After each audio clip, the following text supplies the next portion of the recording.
Welcome to The Explainer.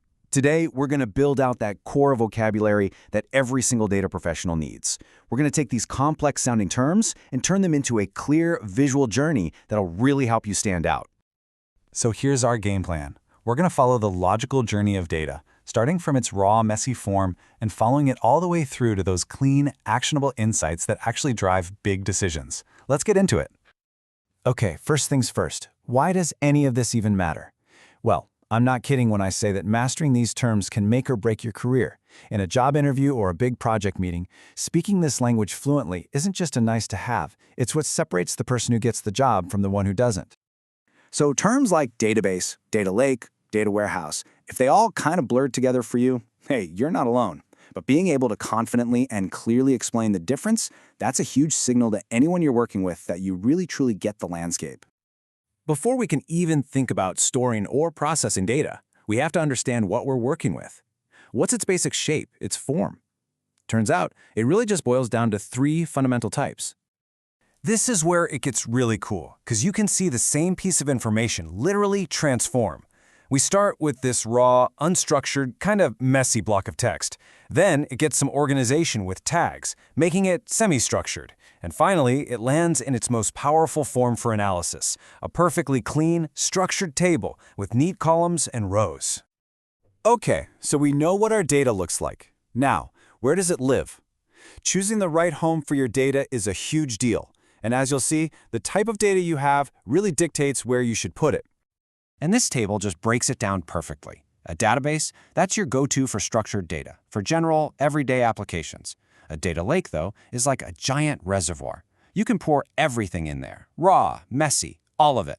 It's a playground for data scientists. And then you have the data warehouse, which is purpose-built for storing clean, structured data that business users need for their reports and dashboards.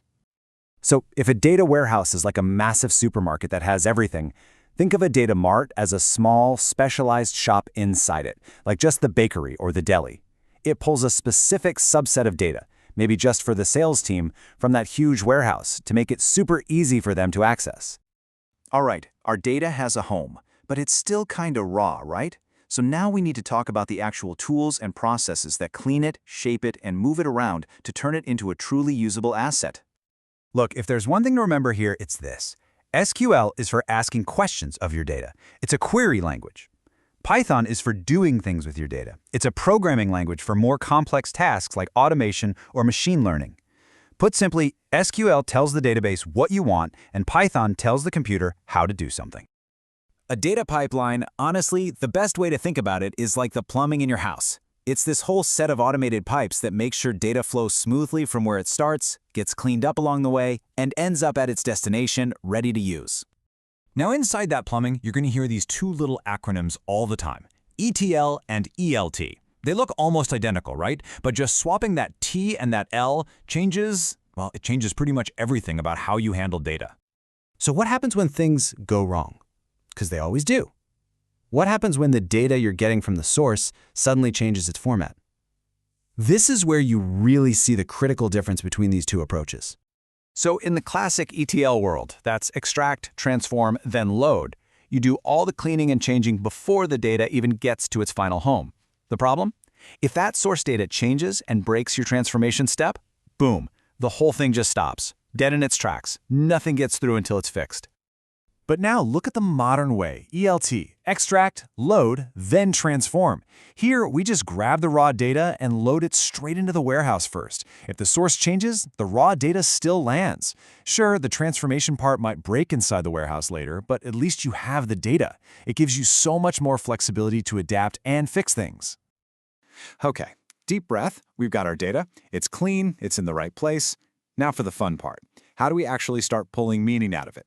Let's talk about the fundamental techniques for finding that story hidden inside the numbers. Analysis usually falls into one of two big camps. On one side, you've got descriptive statistics. This is all about summarizing what your data looks like. The average, the median, it basically answers the question, what happened? Then you've got inferential statistics. This is where you use that data to make educated guesses about the bigger picture. It's all about answering what might happen. Hypothesis testing sounds super academic, but the idea is actually pretty simple. It's just the formal scientific process for testing an idea. You start by assuming the opposite of what you believe. That's the null hypothesis. And then you see if your data is strong enough to prove that assumption wrong. And if you want to see hypothesis testing out in the wild, look no further than A/B testing. I mean, it is everywhere. Every time a company tests 2 different headlines or 2 different button colors, they're running an A/B test. They're comparing version A to version B to see which one performs better. That's hypothesis testing in action. Oh, this is one of my favorites, time series analysis. All you're doing is looking at data points collected over time, like daily sales. But when you plot it out, you start to see these incredible hidden patterns emerge. You can spot long-term trends, you can see the seasonal spikes, like during the holidays, and you can even find those weird, unexpected irregularities. All right, we are on the home stretch. You've done the analysis, you've found the insights, but none of that matters if you can't communicate it effectively. This final piece of the puzzle is all about sharing your findings and measuring success using a language that everyone in the business can understand. Okay, KPI versus OKR. People mix these up all the time. Here's the simple way to think about it. A KPI, a key performance indicator, is just a number. It's a single metric you track. An OKR, objectives and key results, is the whole framework. It's the big picture goal you want to hit, combined with the KPIs you'll use to measure if you got there. So, a KPI is a metric, and OKR is a goal plus its metrics. When you're talking about those metrics, you're going to be throwing these acronyms around constantly. MOM is month over month, comparing this month to last month. YOY is year over year, which compares this month to the same month last year. Super important for seasonality. And YTD is year to date, just showing your total performance since January 1st. Knowing these is just non-negotiable. And there you have it, the entire journey of data, from a single piece of raw information to a strategic business report. These concepts, they're not just vocabulary words. They are the fundamental building blocks of a successful career in data. So the only question left is, now that you've seen the map, which part of this process are you most excited to master next?